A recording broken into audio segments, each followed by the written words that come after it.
early on in dating, maybe you should do the fertility tests.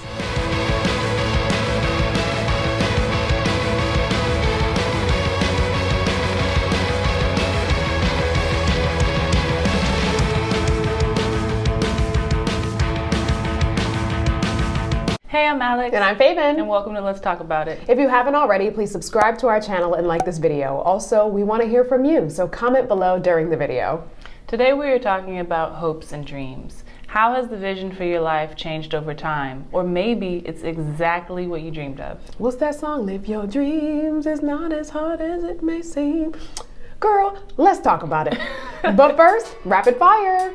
The biggest goal I accomplished this year was... I know y'all gonna get tired of me talking about this weight loss. I knew it was coming. I lost over 20 pounds, yo! At this age, I thought I'd have blank by now. Oh no, I don't think I put timestamps on things like that. Something you thought you wanted until you got it. A lesbian lover.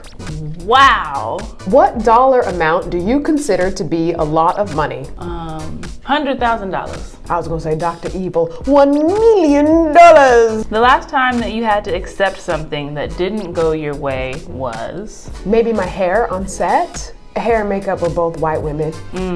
Do you desire to live in a different country again one day? Maybe one day, yes, but my immediate family is stateside now. What does a partner helping you reach your goals look like? Weekly or monthly cute little sit-down meetings over coffee, like actually map things out, actually do a budget, actually make a pros and cons list, like dream together. Oh, I love that. If you could start all over, what's a different career path you'd explore? Maybe like something in the graphic design, marketing arena where I could still be creative, but maybe with more stability behind it than modeling. Yeah, just we both pick careers where we just freeballing. Right, just winging it. Maybe I'll get money. What makes a goal unrealistic? When you've done no research, plus no means, plus no connections. That is the trifecta right there. Yeah. Good answer. What is the most superficial thing you worry about these days? My neck. You said superficial, now hear me out real quick. I spend all this time on my face, but then sometimes I neglect my neck and I'm like, oh no, what if I'm 30 in the face, but like 50 in the neck? I know for me, I always figured I'd be married, but I didn't necessarily have a desired age in mind. I didn't have it mapped out. I was like, oh, it'll happen when it happens. And now that I am married, I'm like, oh my God, thank you, because marriage definitely isn't something that just happens, and also not because you finally decided that you were ready for it. You know, there are a lot of factors and luck and timing at play. How do you feel about marriage? Yeah, I hear all those stories of those little girls who have been planning their wedding since forever, and then they watch all the rom-coms and they make a little Pinterest board. I was never that person. Same. But to the same as you, I thought, oh, it's just gonna happen. Like you grow up and that's what grown-ups do. But now that I am a grown-up and it hasn't just happened, I was like, wait a minute. So it did make me have to think about, wait, are these really my goals and my hopes and my dreams, like to be married? I think, yes, it is still the ultimate goal. But since I'm at this big age now, mid-30s, without a husband, I'm fine now without a partner because I have a full life. But I don't know what that's gonna look like at like 50 and 60 if I'm still partnerless and childless. Because a lot of people who are like child-free by choice or single by choice, that's cute when you're young and mobile and frolicking and all the things, but I do fear the loneliness at the end of the road.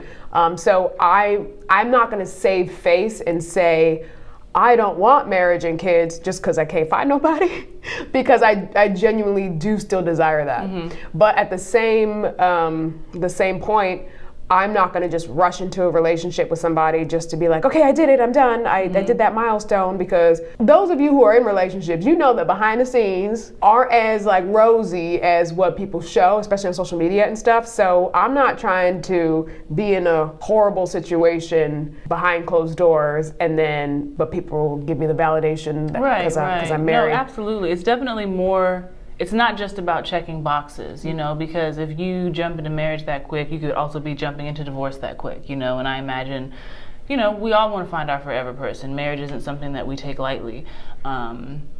I know for me, when I met my husband, like, we over communicated about everything.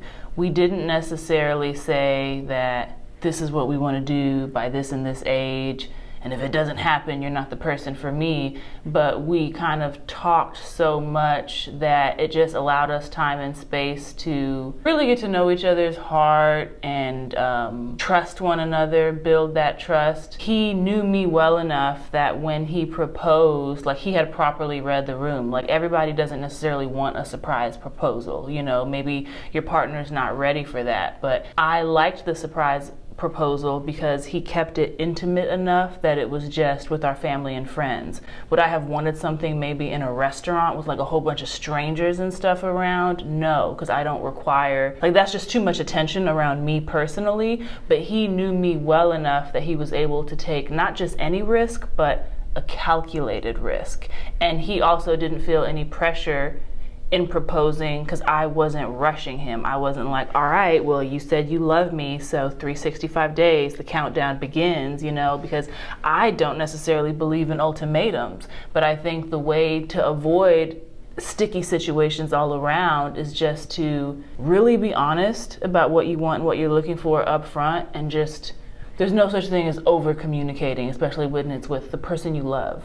For sure. And I think when it comes to the marriage goal, when people are dating now, it gets kind of tricky because people don't want to come across as desperate or clingy when you're just stating your intentions. Like, when I go on a date, I make sure the person across from me knows that my intention is marriage and children and, you know, build out the home and do life together. But if you don't say it in the right way, it makes it sound like, I want to marry you, the right person now I just met and don't know anything about, which is not the case. Yeah. My goal is separate from the man. Mm-hmm.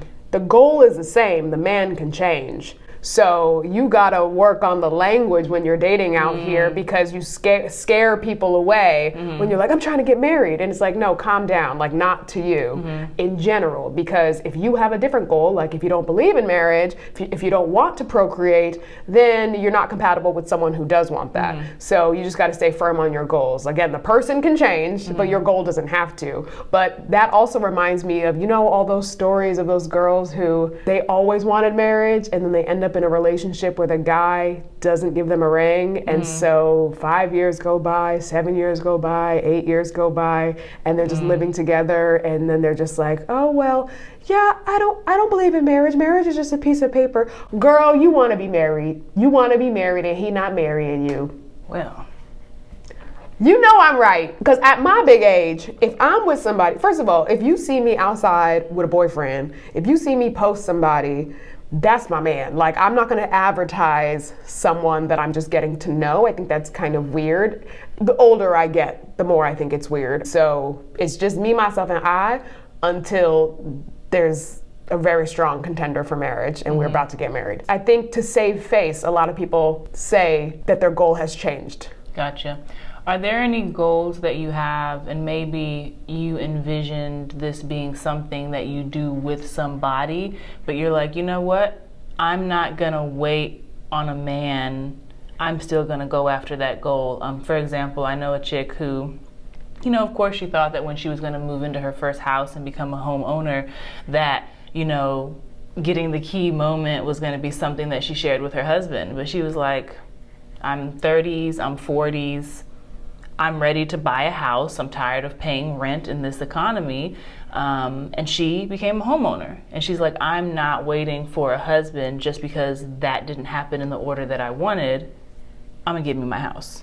Yes, I know a lot of women who've done that, specifically black women, just because I know mostly black women. A lot of them have bought condos, townhouses, stuff like that. I do not desire to do that by myself. Okay. I don't even desire to get a dog by myself. Okay, and fair. I grew up with dogs, but it's just too much work. It is too much work. You have children and a husband and a dog. You know how much work that is. Absolutely. So then add a house on top of that, it's just more square footage to clean. We be cleaning. Yes. So I just think about all of the added tasks that come with each like purchase and each large decision, and I literally do not want to do it myself. I lucked out with a very nice amenity building in Brooklyn that's rent stabilized, so I'm not being gouged with rent every year. So I'm able to save and invest. And if and when the time comes that I partner up seriously, then we can pool the money that we've been saving and investing and then buy a place. I have no desire to buy a place, furnish it myself, and then if I get married, then the man is like, okay, like which place do you want to live in? And we pick mine, and then I have to somehow turn it into our space instead of my space. That all sounds like a nightmare to me because I feel like I will always feel like it's my space, not ours. Got it. So that the house thing specifically, I would only want to do with a partner. I mean, if I get like middle age, maybe I'll revisit this in 10 or 15 years. But at that time, I don't know. I feel like I would have more assets, more access to things. Like my parents have some condos.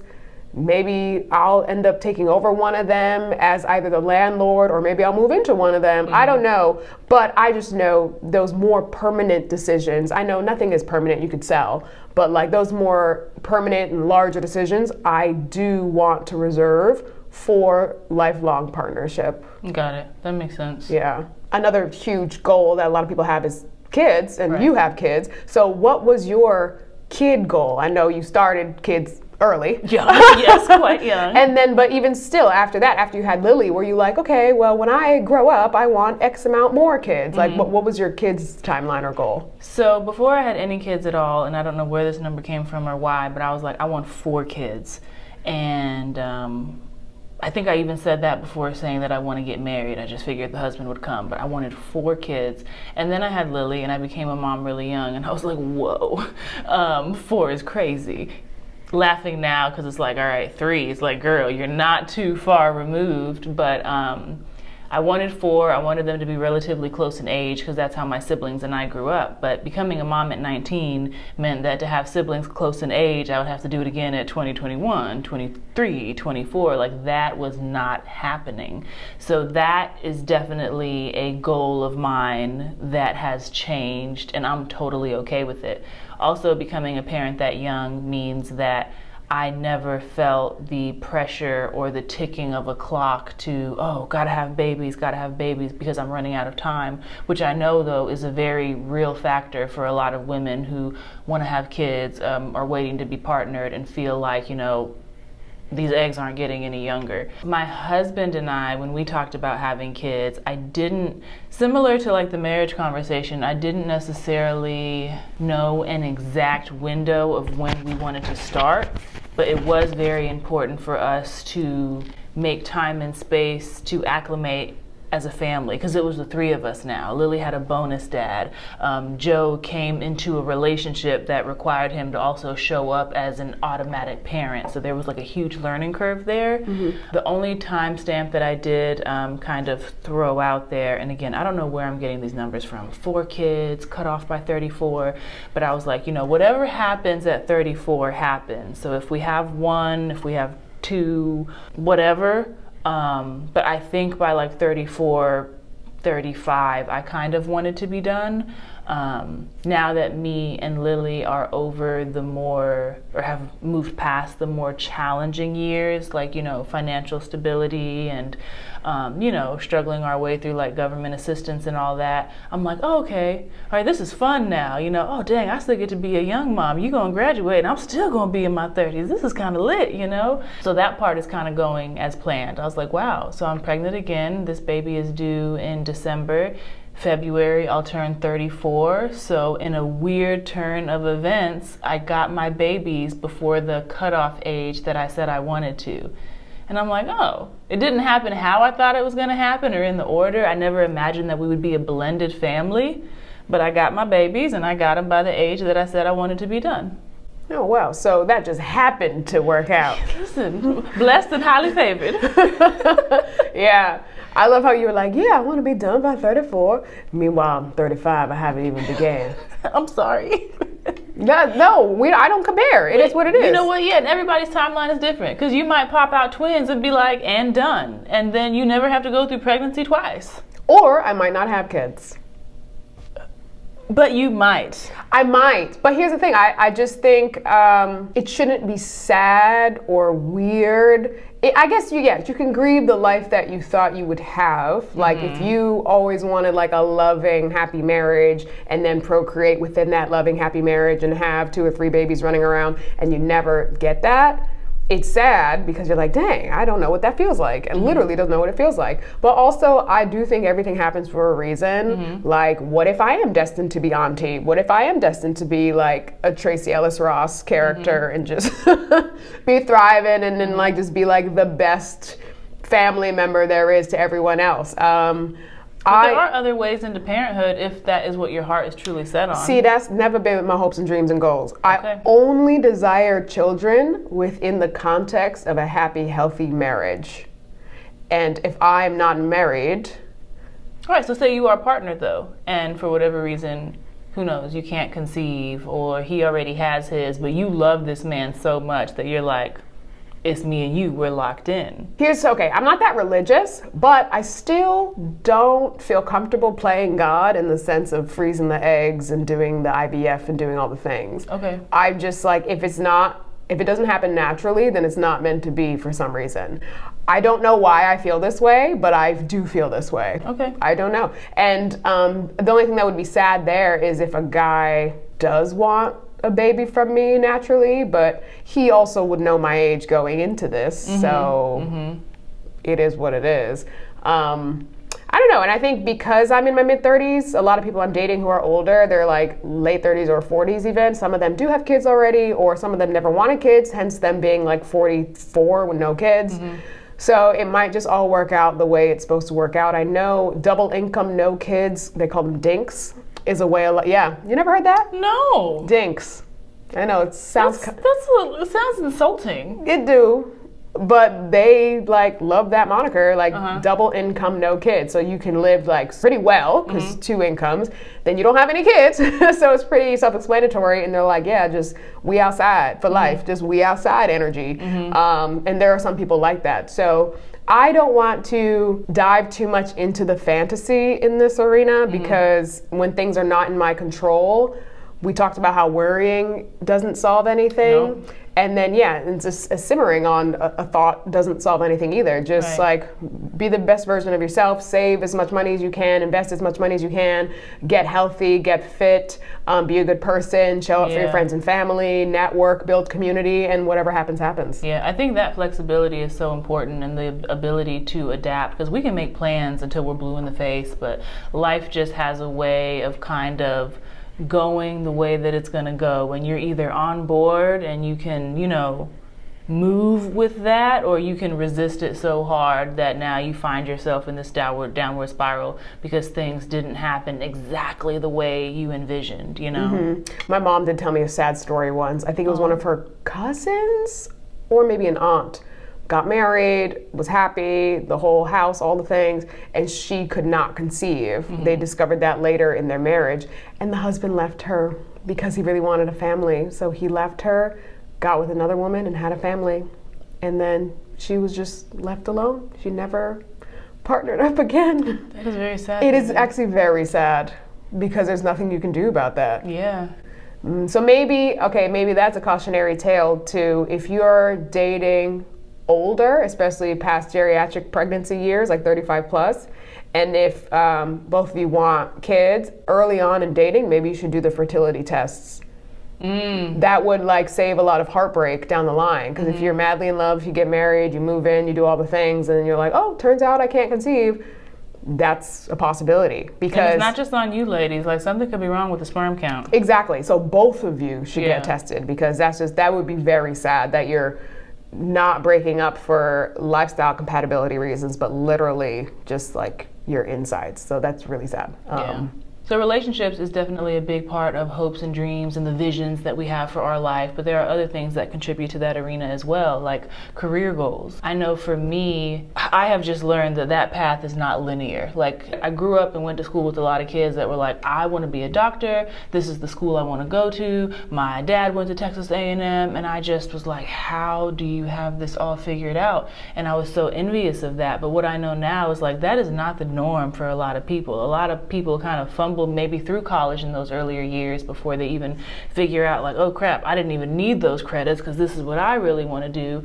For me, that path definitely was never linear, and that was a lesson that I continue to learn. What I did know though was that I had to pursue something creative. I felt in my soul that a desk job was going to kill me slowly. Yeah, I found that out later once I was actually at the desk. I thought I was gonna have that Michelle Obama aesthetic, like the pencil skirt, like the blowout, like in my heels and my little bag. But yeah, that just wasn't me. But I did try it. So like when it comes to career goals and like those aspirational hopes and dreams, I saw myself as like some like boss babe, and I'm like, ugh, I don't want to be a boss of anything. I just want to food prep and mind my business. Like it also just work in general. I don't think work should be anyone's identity. I know some people love what they do or built a business from the ground up, all that stuff. I get that. That's a huge part of your life. But to me, there's a director that actually asked me if I love acting, if I'm in love with it. And I said, no, I don't covet any jobs. That was very honest of you. Yeah. Because they're probably used to people going, oh my gosh, I love it so much. Thank you for this opportunity. I'm like, love? No, it's fun, it's creative, it's better than I've lived so many different lives and had so many different jobs. And I'm like, oh, you do something different every day. Different hair, different makeup, different words. You get to exercise your brain by memorizing things. You work with different people, and I like people. Every single set is like 50 people around, and you get to talk to all of them.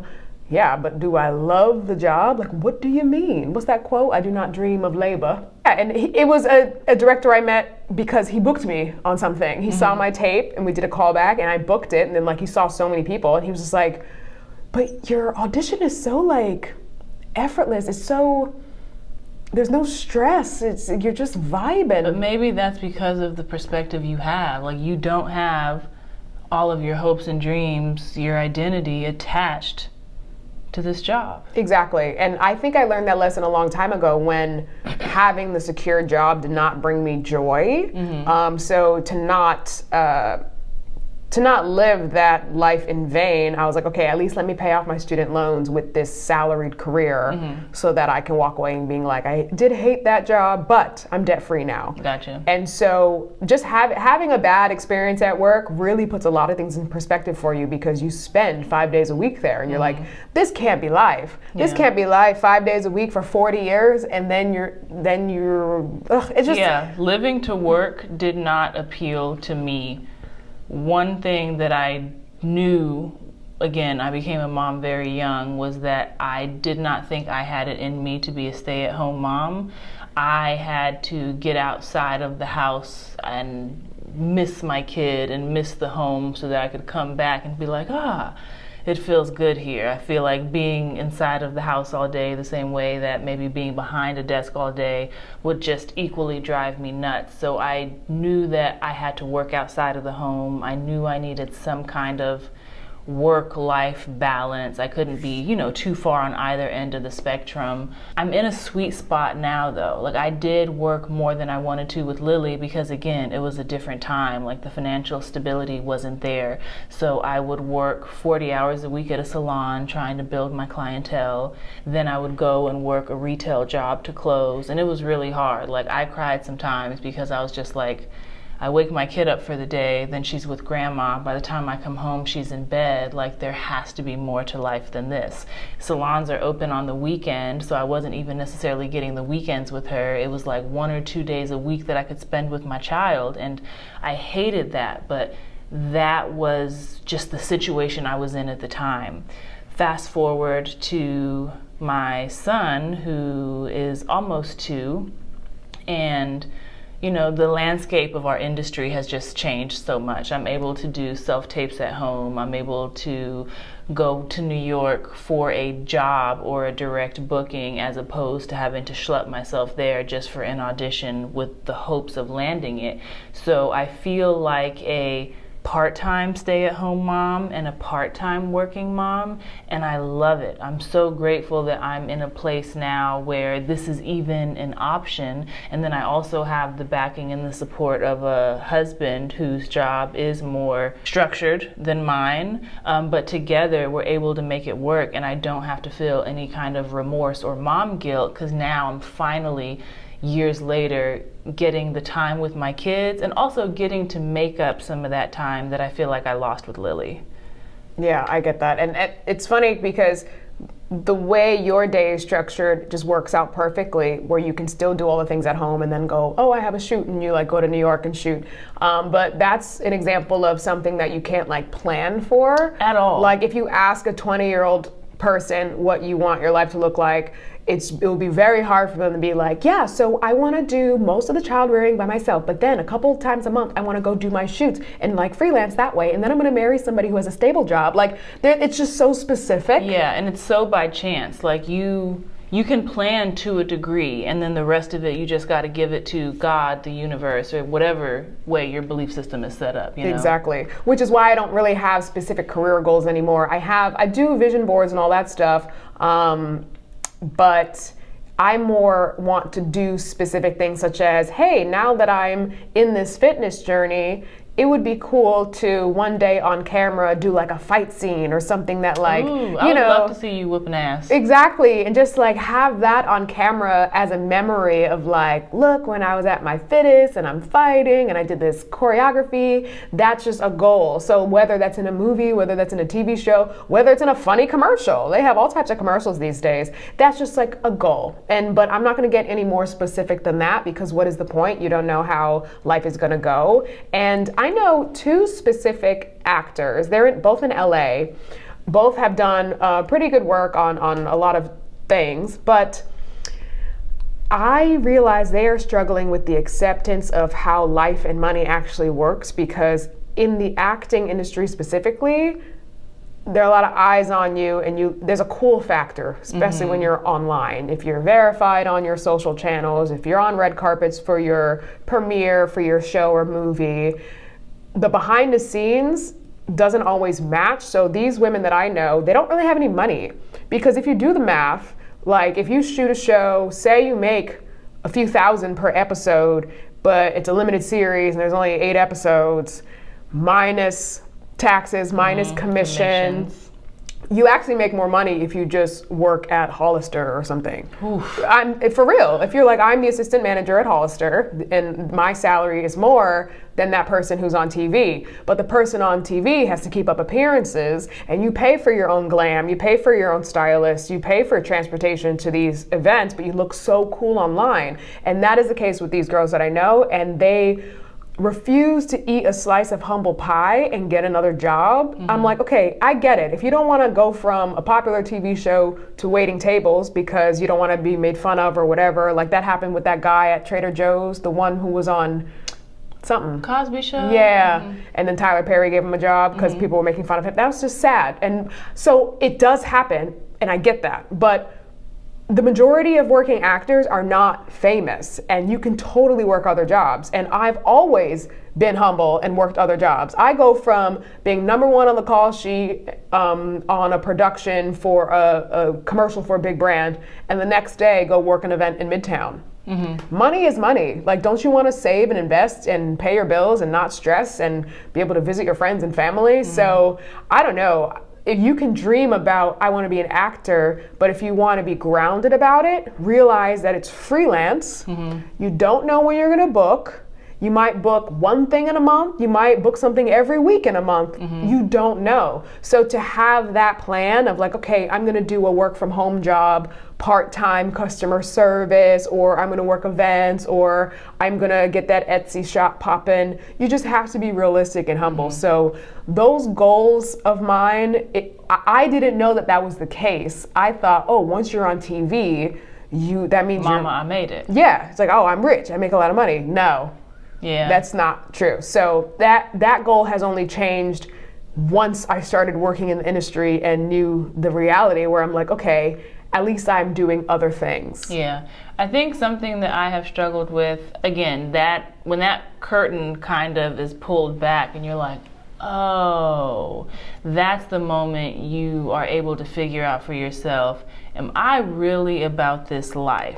And did I enter it for the right reasons? Because you're gonna get told no a lot, you're gonna be struggling or going paycheck to paycheck. If you solely became an actor or a model because you thought you were going to be famous, does this job fulfill you in the same way, even if we take fame off the table?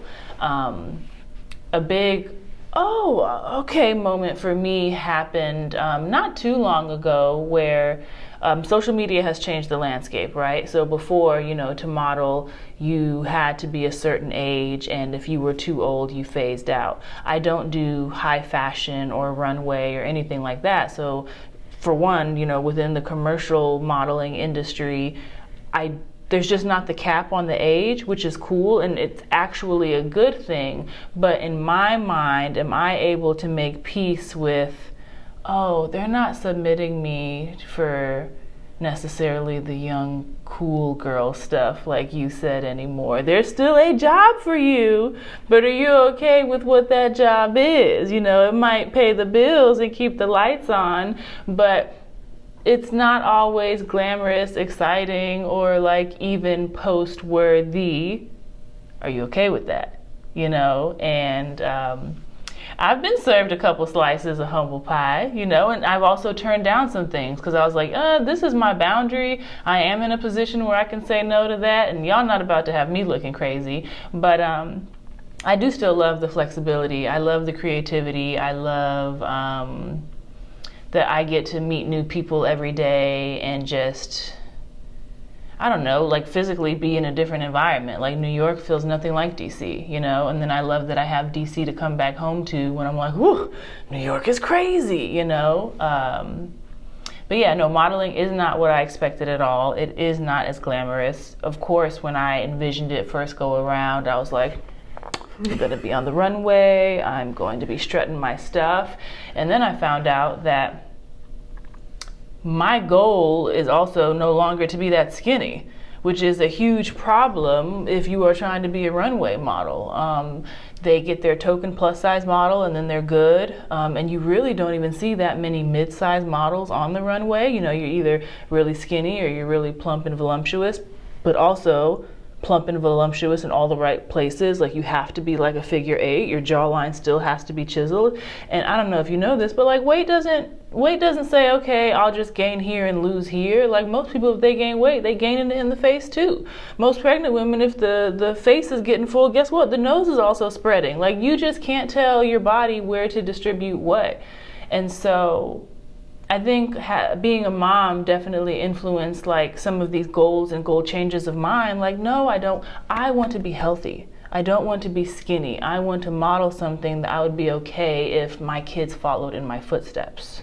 Absolutely. Girl, preach. Because, yeah, my body goals were always unhealthy for my whole life because we grew up watching America's Next Top Model. Correct. That is just not okay. Tyra, we need to talk. But now my body goals are just also health, functionality, yes. Avoiding these diseases that, especially in the Black community, are so rampant, like the heart disease and high blood pressure and even cancer. There's certain things that, like, if you try to eat as healthy as possible and move your body a lot and drink the water and get all the nutrients in, like, you can try to keep a lot of those bad things at bay. At bay means away, right? Yeah. I always use that phrase wrong. I don't know why I thought it meant closer for some reason. Maybe you're thinking about the waves. The waves come closer on the shore. It never rolls off my tongue correctly. But you said it right. Yeah. Okay, good. Mm-hmm. Okay, look, we learned something today. At bay means away. But yeah, so my body goals have also changed because when the skinny that I wanted to be back then was not a healthy skinny.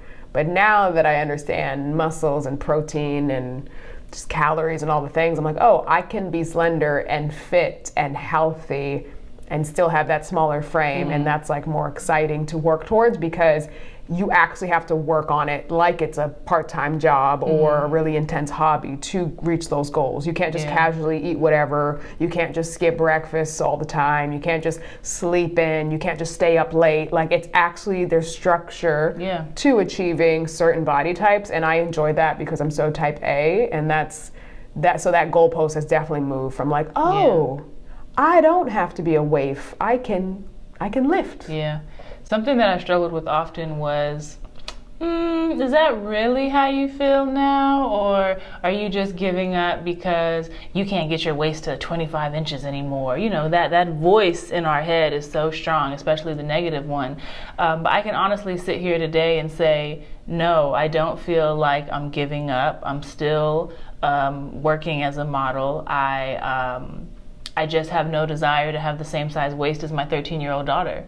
And I think that's normal, and I think that's healthy, and I think that the industry is the one that got it wrong. And I am now in a place where I can recognize that and not beat myself up for my unrealistic standards that were fueled by this industry that I have this hate and love relationship with, you know? Yeah.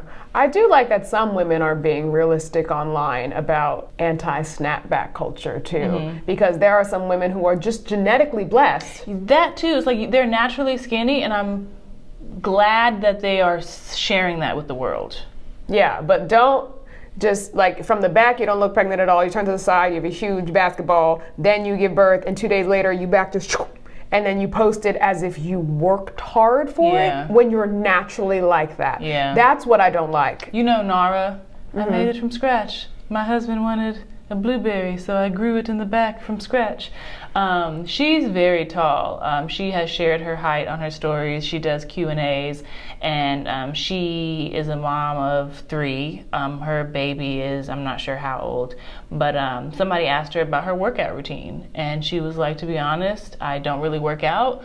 I chase after my kids, and you know, the first time that you hear something like that from somebody, you're like, like, because it almost makes it worse. Like, you don't work out, but like, I appreciate the honesty. Like, don't lie to me and tell me that you're working out 5 days a week, blah, blah, blah. Because now I'm able to look at you and go, okay, that's genetic. She has 3 kids and looks like that and isn't working out outside of running. I mean, she probably has like a really healthy diet from all the stuff that she is cooking and making from scratch. She's able to eliminate a lot of just like the additives and like the crappy food.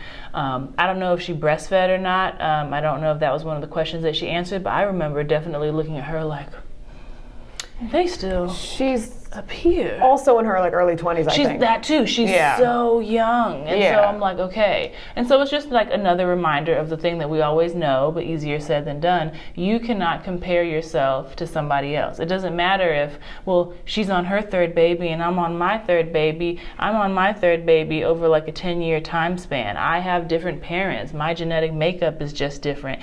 And that's okay. But I do appreciate her going, yeah, I am this skinny just by birth, by life circumstances, because there are so many young girls that look at somebody like that and now put the pressure on them to lose the weight, when number one, you should be healing. You just pushed out a baby. Your uterus is still trying to get back down to size, you know? Yeah, aspirational content is great, but you have to pair it with being realistic. Absolutely. When I had these visions and dreams of the future, for some reason mine always included like a bit of escapism. Like, I just had this obsession with moving to a big city and making it big and being able to prove to the hometown and to the old classmates like, oh, she did it, she made it. That is something that has changed drastically. The smotheredness that I used to feel, and the proximity, and the things about small town feels that I used to hate, like everybody in your business, blah, blah, blah, I'm actually gravitating towards now. Also, I'm coming up on a family of 5. Like, I need the support that comes from having a family nearby. I could not imagine living in New York right now with 3 kids and a husband and a dog. Like, where are we gonna live? You would have to be very rich. Very rich. Like I would probably be so far on like the outskirts of New York City to make that happen. Like same thing with LA.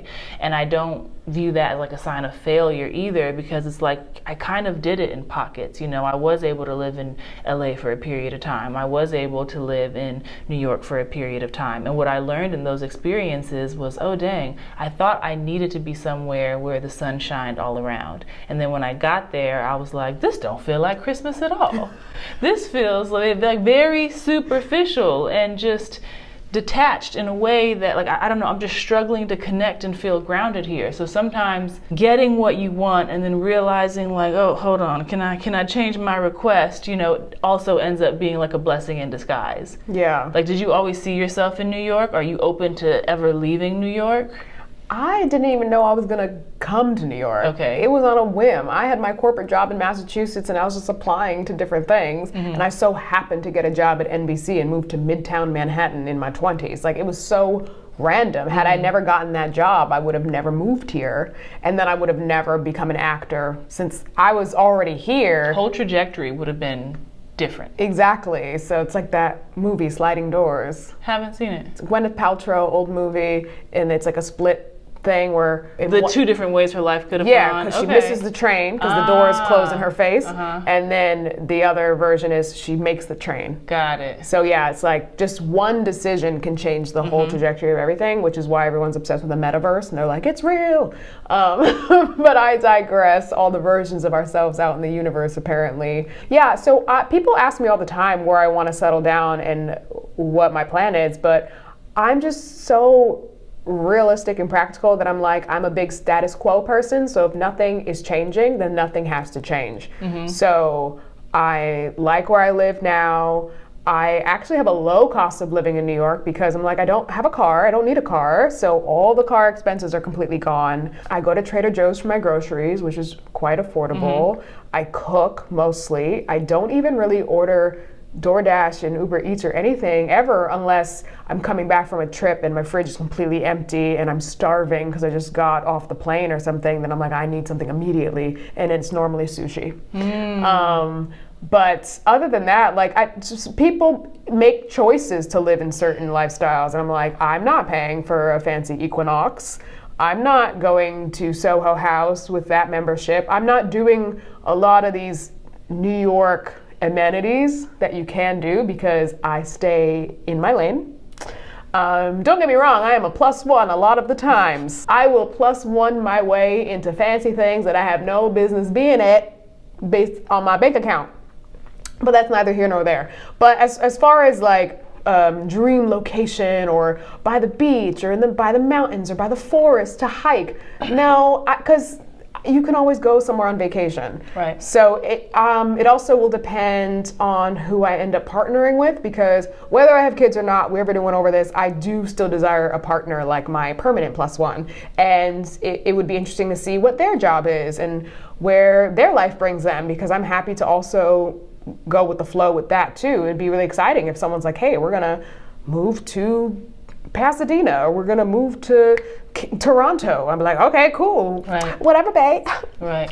But yeah, so I never fell in love with a location. I'm more in love with people, and just I go with the flow. Yeah, that makes sense. I have shifted in that, even though I don't necessarily want to like live in a big city anymore, I am like, okay, but that's the money that we save on rent and a mortgage by not living somewhere where just cost of living is so high means that when we travel to those places now for vacation, it's so fun and exciting because it feels new, like as opposed to living in like a destination or travel spot. I think sometimes some of that excitement can wear off. Maybe you're tired of, being surrounded by tourists 24/7.